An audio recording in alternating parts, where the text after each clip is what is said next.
Hey guys, Dane with Import Image. Today, I'm going to show you kiddies a new product. This is the new Noble Performance Carbon e-brake handle. I'm going to show you how to put it on. It's very easy, it only takes you just a couple minutes. So first things first, I'm the realist. But really, first things first, you got to pull this button off. This car already is equipped with the Noble Performance drift button. So, start twisting. And keep twisting some more.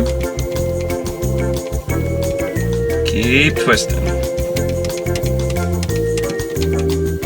And finally it comes off. This thing's kind of a pain in the butt to remove.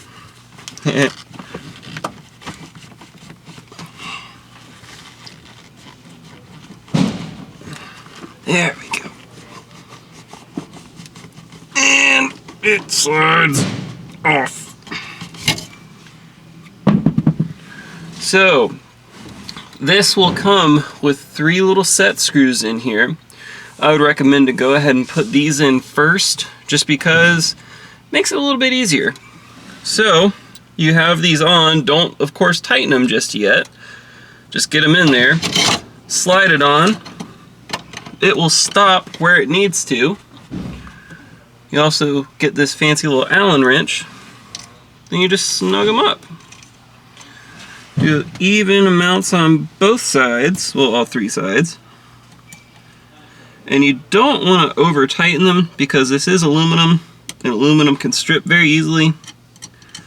So just be gentle. Then slide your cover back up.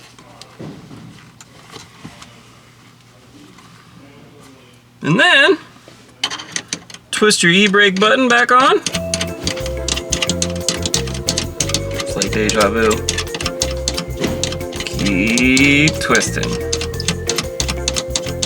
Keep up. There it is, it's tight.